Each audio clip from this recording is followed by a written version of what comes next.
মেয়ে কন্যা ছিল, আর তার স্ত্রী তাকে ছেড়ে চলে গেছে, কারণ তার পায়ে একটি ছোট্ট ফুসকুড়ি হয়েছিল।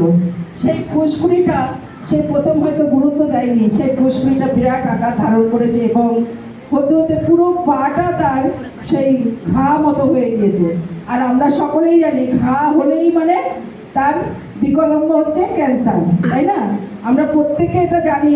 আর তখন তিনি হসপিটালে ভর্তি হয়েছে এবং অনেক হসপিটাল তাকে হয়তো ট্রান্সফারও করেছে, এবং যে হসপিটালে ভর্তি হয়েছিল তার মানে পাটা থাকার কোনো আশা নেই। ডক্টর বলেছে যে ওই পা কেটে বাদ না দিলে তার জীবনে অনেক বড় রিস্ক হয়ে যাবে, কিন্তু কে জানে প্রভুর পরিকল্পনা তার জীবনে অন্য কিছু আছে।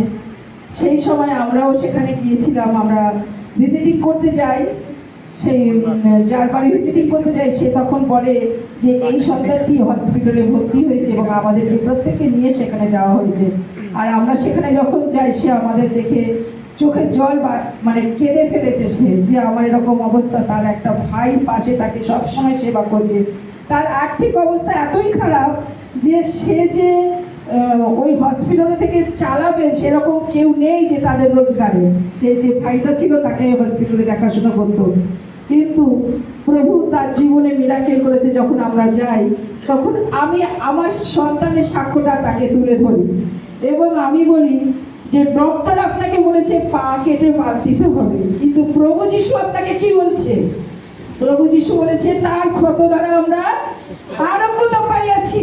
আর আমরা বিশ্বাস করি, কারণ তিনি আমাদের জন্য তিনি তার শরীরের শেষ রক্তবিন্দুটুকু ঝরিয়েছেন যেন আমরা সমস্ত কিছু শান্তি পাই, আরোগ্যতা পাই, সুস্থতা পাই, অনন্ত জীবন পাই, সমস্ত কিছু তার মধ্যে থেকে আমরা পাই। আর আমরা আজকে যিশুর নামে প্রার্থনা করছি, আপনার এই পা ডক্টর বলেছে কেটে দেবে, আর আমরা বলছি যিশু আপনার এই পা ক্ষত হতে দেবে না, এই পা সম্পূর্ণ সুস্থ করে আপনি বাড়ি ফিরে যাবেন।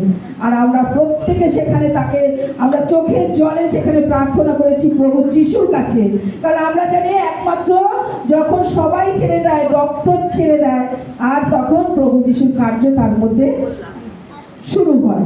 আমরা আমার জীবন থেকে আমি সবসময় এটা বিশ্বাস করি, যখন আমার সন্তানকে বলেছিল 2 মাস, আর আজকে সে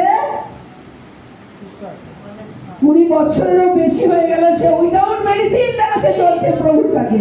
তাহলে প্রভুর বাক্য জীবন্ত বাক্য, আমরা সবসময় প্রভুর বাক্যের উপর ভরসা করবো। আমরা ডক্টরকে আমরা জাগতিকভাবে দেখাই, কিন্তু ডক্টরের ডক্টর হচ্ছে প্রভু যীশু খ্রিস্ট। আমরা যখন প্রত্যেকে যাই তখন তার কাছে প্রার্থনা করি, এবার সবাই আমরা তাকে প্রভু যিশুর নামে তাকে আশীর্বাদ করে এসেছি এবং আমরা বিশ্বাস করে এসেছি যে প্রভু এর পরের বার যখন আসবো আমরা তার সাক্ষ্য যেন তোমার তুলে ধরতে পারি।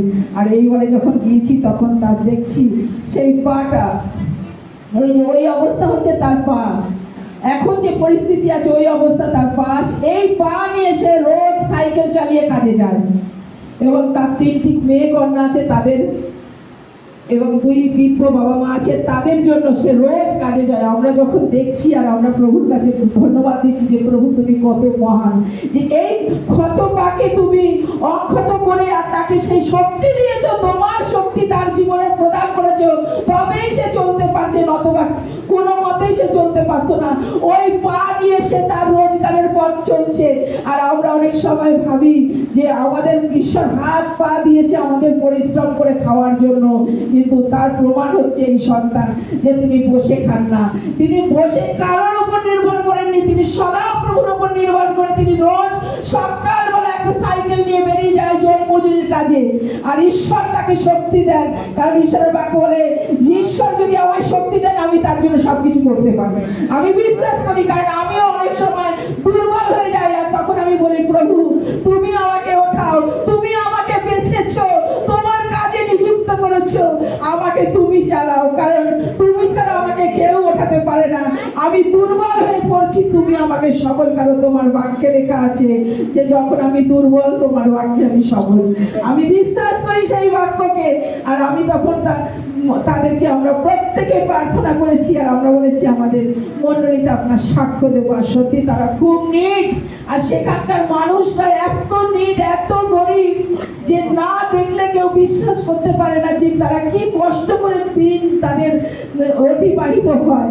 আর আমরা যখন ওখানে যাই ওরা সবাই ছুটে আসে, আর আসলে পরে আমাদের খুব ভালো লাগে, কিন্তু আমাদের কাছে দেওয়ার মতো কিছু থাকে না। আমরা একমাত্র তাদের জন্য প্রার্থনা করে আসি। আর আপনারা প্রত্যেকে প্রার্থনা করবেন এই সব পরিবারগুলো যেন সুন্দরভাবে তাদেরকে ঈশ্বর সাহায্য করে, সমস্ত কিছু দিয়ে যা কিছু তাদের জীবনে প্রয়োজন আছে ঈশ্বর যেন তাদেরকে যোগান।